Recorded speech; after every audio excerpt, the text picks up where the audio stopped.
Welcome to M classes. हम इसमें शरीर में परिसंचरण के विषय में जानेंगे। शरीर के जितने भी अंग हैं उन्हें कार्य करने के लिए ऊर्जा की आवश्यकता होती है और यह ऊर्जा हमें भोजन व श्वसन के माध्यम से प्राप्त होती है। भोजन के पाचन के फलस्वरूप यह विभिन्न शरीर के हिस्सों में भेजा जाता है, जो हृदय और रुधिर वाहिनियों द्वारा किया जाता है। हृदय की इसमें अहम भूमिका होती है, जो रुधिर पंप करके शरीर के विभिन्न हिस्सों तक इन पदार्थों का वाहन करता है।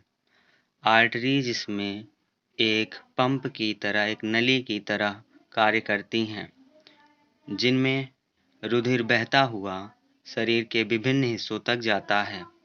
रुधिर वाहिनियाँ दो प्रकार की यहाँ पे बांटी गई हैं। एक ऐसी रुधिर वाहिनियाँ होती हैं जिनमें शुद्ध रुधिर बहता है और एक ऐसी रुधिर वाहिनियाँ होती हैं जिनमें अशुद्ध रुधिर बहता है। शुद्ध रुधिर वो है जिसमें ऑक्सीजन की उपस्थिति है, अशुद्ध रुधिर वो है जिसमें ऑक्सीजन नहीं होता। कैपिलरीज जो है वो शरीर के विभिन्न हिस्सों तक जाल की तरह फैलकर विभिन्न पदार्थों को कोशिकाओं तक ले जाती हैं, जहाँ पे इनके द्वारा ऊर्जा उत्पादन होता है और कोशिकाएं वृद्धि करती हैं, विभाजन करती हैं, ऊर्जा उत्पादन करके कार्य करती हैं। वेन्स जो हैं इनमें शुद्ध रुधिर होता है,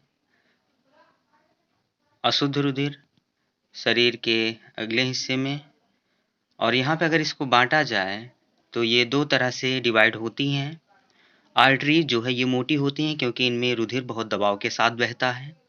कैपिलरीज की दीवार पतली होती हैं क्योंकि इनमें रुधिर बिना दबाव के साधारणतया बहते हुए हृदय में आता है। इनमें अशुद्ध रुधिर होता है, आर्टरीज में शुद्ध होता है, कैपिलरीज में शुद्ध होगा। इस तरह से इन्हें डिवाइड किया जाता है। और इस तरह से अगर इन्हें देखा जाए तो आपकी आंत के अंदर, जैसे कि छोटी आंत में विलाई पाई जाती हैं। विली में ये ब्रश लाइक स्ट्रक्चर, ब्रश के समान संरचनाएं होती हैं, जो कि अंदर उभार नुमा संरचना बनाते हैं। इनके अंदर रुधिर वाहिनियां उपस्थित होती हैं, जिनमें शकर सेल यानी चूसक कोशिकाएं आवश्यक पदार्थों को भोजन से अवशोषित करके रुधिर में सीधे भेजती हैं और वो कोशिकाओं तक भेजा जाता है।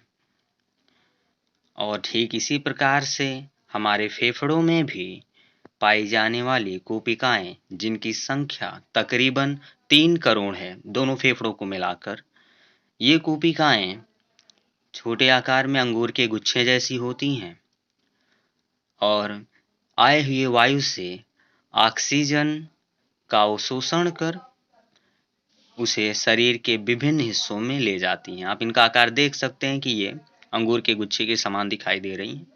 इनमें आने वाली वायु से ये ऑक्सीजन का अवशोषण कर शरीर के विभिन्न हिस्सों को भेजते हैं और ले जाने का काम जो है धमनियाँ और शिराएं करती हैं। धमनियाँ जो हैं वो मोटी होती हैं, इनमें रक्त दबाव के साथ बहता है। शिराएं पतली हैं, शिराओं में अशुद्ध रक्त होता है, धमनी में शुद्ध।